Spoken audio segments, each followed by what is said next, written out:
বহুদিন পরে একটা সুযোগ এসেছে, আপনারা কিন্তু এটা সদ্ব্যবহার করুন। বাড়িতে বসে পড়াশোনা করুন। স্কুল সার্ভিস কমিশন ইঙ্গিত দিয়েছে জানুয়ারিতে পরীক্ষা হতে পারে। এখানে প্রায় 40 থেকে 50 লক্ষ পরীক্ষার্থী হবে, যা দেখা যাচ্ছে আর কি। বহুদিন পরে পরীক্ষা হচ্ছে। বাংলা মিডিয়াম গ্রুপ ডি জন্য শূন্যপদ 5308টা, খুব ভালো শূন্যপদ। গ্রুপ ডি এবং গ্রুপ সি পরীক্ষাটা খুব ভাইটাল। গ্রুপ সি এবং গ্রুপ ডির নিয়োগ বিজ্ঞপ্তি জারি করা হয়েছে। অনেকদিন ধরেই বলা হচ্ছিল যে কবে নিয়োগ বিজ্ঞপ্তি জারি করা হবে, এবার অবশেষে জারি করা হলো।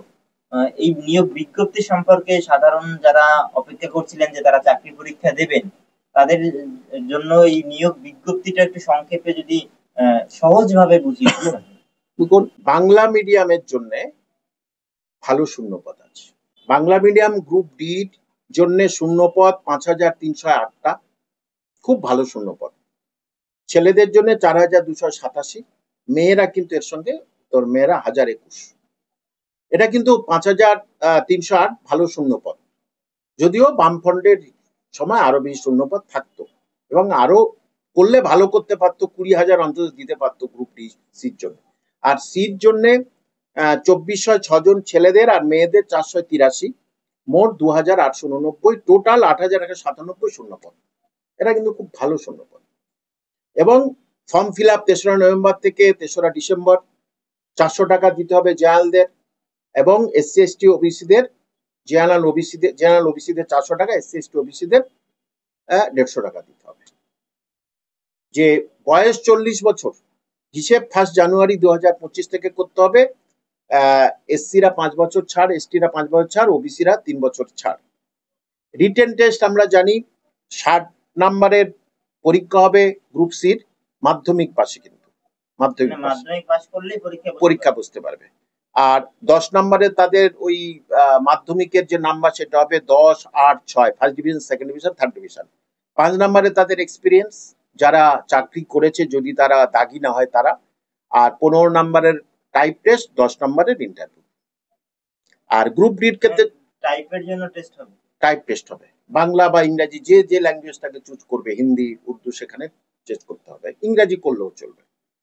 আর গ্রুপ ডির জন্য 40 নম্বরের পরীক্ষা, এক্সপিরিয়েন্স এখানে 5। এখানে কোনো নাম্বার দেয়নি, মানে একাডেমিক নাম্বার দেয়নি। গ্রুপ ডির তো কোনো মার্কশিট হয় না, কিছু হয় না, সেই জন্য। আর অরাল হচ্ছে 5, মোট 50 নম্বরের পরীক্ষা। অঙ্ক, ইংরাজি, জিকে, জিআই, এতে জিআই কম থাকে, কারেন্ট অ্যাফেয়ার, সেটা হচ্ছে গ্রুপ সিতে থাকবে। আর গ্রুপ ডিতে সম্ভবত ইংরাজি তুলে দিতে পারে, এখন এটা বলেনি, এটা বলবে কিছুদিন পর। এবং এখানে প্রায় 40 থেকে 50 লক্ষ পরীক্ষার্থী হবে, যা দেখা যাচ্ছে আর কি। বহুদিন পরে পরীক্ষা হচ্ছে। এখানে যারা অনেক আগে পড়াশোনা ছেড়ে দিয়েছে, এমন ধরনের ছেলেমেয়েদের দেখছি পড়াশোনা সব ছেড়ে দিয়েছে, তাহলে তারা সে অঙ্কটা কিভাবে করবে, সে 7, 8, 9, 10 এর অঙ্কটা কিভাবে করবে। এবং ইংরাজিটা তারা তো সব ভুলেই গেছে, মানে অনলাইনের স্কুলে হওয়ার পর ইংরাজিতে একদম পুরো শেষ। তাহলে তার উপরে কিন্তু তার উপরেও কিন্তু করতে তো হবে। জিকে নয় মুখস্থ করলো, কিন্তু এইটাই কিন্তু প্রশ্ন সবার। তাহলে তাকে যার হোক কাছে হাতে কলমে কিন্তু অঙ্কটা শিখতেই হবে। একেবারে বললাম, ইংরাজিটা হাতে কলমে শিখতে হবে, একদম গোড়া থেকেই শিখতে হবে। এটা না শিখে কিন্তু অঙ্ক আর ইংরেজি কিন্তু বই পড়ে শেখা যায় না। দেখুন, ইউটিউব হোক, অনলাইন ক্লাস হোক, সেই সব ক্লাসে একটা সবাই শুনতে পারে, জানতে পারে, কিন্তু প্র্যাকটিসটা কি করে হবে? প্র্যাকটিস তো তার বাড়িতে করতে হবে। আমি এমনি শুনছি এইভাবে অঙ্ক হয়, এইভাবে অঙ্ক হয়, আর্টিকেল এর পরে এই আর্টিকেল বসে, এই প্রিপোজিশন বসে। সেটা যদি প্র্যাকটিস যদি না আমরা হাতে কলমে যদি না করতে পারি, তাহলে তো আমরা সফলতা পাবো না। আর সেই জন্যে হাতে কলমে তাদের বলবো, তাদের এলাকায় অভিজ্ঞ কোনো ব্যক্তির কাছে এই যেন তারা শেখে। অভিজ্ঞ ব্যক্তি এই জন্য বলছি, যারা চাকরিজীবী, চাকরি করে, তাদের কথা আমি বলছি, অভিজ্ঞতা। তাদের কাছে স্কুলের মাস্টারমশাই হতে পারে, তার কাছে তারা অঙ্ক এবং ইংরাজি হাতে কলমে একদম পুরো ধরে ধরে ধরে ধরে শিখলো। মাস্টারমশাই পরীক্ষা নিল, সে দেখলো এই পরীক্ষায় পেয়েছি 5, এটা তো হবে না। তারপরে পরীক্ষা সে দেখলো আমি 10 পেয়েছি, একটু উন্নত হয়েছে, তারপরে দেখলাম 15 পেয়েছি। যদি দেখে তার ধারাবাহিক উন্নতি হচ্ছে, তাহলে কিন্তু তার অভ্যাসটা ভালো হয়ে গেল, প্র্যাকটিস হয়ে গেল। কারণ পরীক্ষার হলে তাকে কিন্তু পুরোটাই উত্তর করে আসতে হবে। তার শরীর খারাপ, সে ইংরাজিতে কাঁচা, অঙ্কে কাঁচা, ওই এমসিকিউ যে মেশিন, ওএমআর শিট স্ক্যানার কিন্তু সেটা বুঝবে না। সুতরাং তাদেরকে কিন্তু হাতে কলমে শিখতে হবে এই গ্রুপ সিডি। কারণ একটা কথা, তারা প্রায় সব ভুলে গেছে।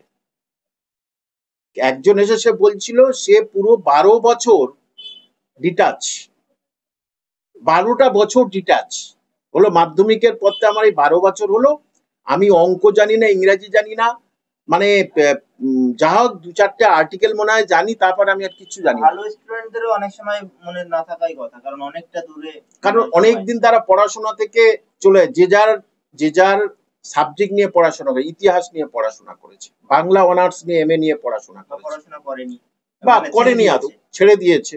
তাহলে তাদের ক্ষেত্রে কিন্তু এই গ্রুপ ডিটা কিন্তু খুব কষ্ট। গ্রুপ ডি এবং গ্রুপ সি পরীক্ষাটা খুব ভাইটাল। এবং এখানে যারা কিন্তু মনোযোগ সহকারে বাড়িতে বসে চর্চা করবে, এবং গাইড ছাড়া কিন্তু এটা হবে না। আমি বারবারই বললাম, বই শিখে, বই ধরে ইংরাজি এবং অঙ্ক কোনোদিন শেখা যায় না।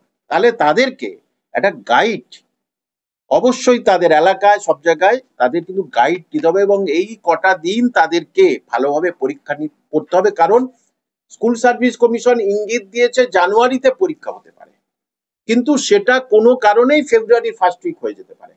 সেটা সরকারের কোর্টের কাছে গিয়ে ক্ষমা চেয়ে নেবে যে এত পরীক্ষার্থী, তাই আমি একটু দেরি হলো, স্কুল সার্ভিস নবম দশম একাদশ নিতে গিয়ে আমার দেরি হয়েছে, সেটা কোর্ট পারমিশন দিতে পারে। কারণ এরা তো মাইনেই পায় না, ওদের 31শে ডিসেম্বর পর্যন্ত মাইনে পাওয়া শেষ। যারা চাকরি পাবে তারা পাবে, এরা তো মাইনেই পায় না, একদম মাইনে তো বন্ধ। সেই জন্য এদেরটা জানুয়ারি শেষে বা ফেব্রুয়ারিতে হতে পারে। কিন্তু আবার আমি বলবো, যারা শুনছেন, বহুদিন পরে একটা সুযোগ এসেছে, আপনারা কিন্তু এটা সদ্ব্যবহার করুন, বাড়িতে বসে পড়াশোনা করুন, গাইড ধরে। কিন্তু আমি বারবার বলছি, ইংরাজির সবকিছু তাকে শিখতে হবে, সবকিছু তাকে শিখতে হবে। ভয়েস চেঞ্জ কিভাবে করতে হয়, ন্যারেশন চেঞ্জ কিভাবে করতে হয়, ক্লজ কি, সিনোনিমস কি, এগুলো কি তার কিন্তু শিখতে হবে। অঙ্ক যতগুলো চ্যাপ্টার আছে সব চ্যাপ্টার নিখুঁতভাবে ডেসক্রিপটিভ আকারে তাকে করে, তারপরে যদি শর্টকাট করতে পারে ভালো, কিন্তু দরকার নেই শর্টকাট। এখন শিখলে হলের ভিতরে সব ভুলে যাবে। এখন ডেসক্রিপটিভ আকারে তারা পড়তে হবে। আর প্র্যাকটিস মাস্ট, আমি বারবার বললাম, অঙ্ক এবং ইংরাজির ক্ষেত্রে যত অনলাইন ক্লাস, যত ইউটিউব, যাই পারে হোকে, আমার প্র্যাকটিস, আমার কোন জায়গাটা ভুল হচ্ছে স্যার একটু দেখিয়ে দেবেন স্যার। স্যার দেখিয়ে দিল এই জায়গাটা এটা ভুল, কারণ এটা ঠিক নয়, এটা এখানে বসে, এই প্রিপোজিশন এখানে বসে, এই প্রিপোজিশন এখানে বসে। স্যার তাহলে এই প্রিপোজিশনটা কোথায় বসে, এই প্রিপোজিশন এখানে বসে। অর্থাৎ একজন গাইড, শিক্ষক মশাই, তাকে কিন্তু একটা উত্তরটার বলার পিছনে সঙ্গে সঙ্গে 3টে উত্তর বলে দেবে, এই উত্তরগুলো কোথায় বসে, বা অঙ্কটা এই জায়গাটা কেন ভুল হলো বলে দেবে। এটা কিন্তু এই অঙ্কের এই রকম সুদ কষার ক্ষেত্রে হবে না, এটা শুধু আসলের ক্ষেত্রে, এই ক্ষেত্রে হবে।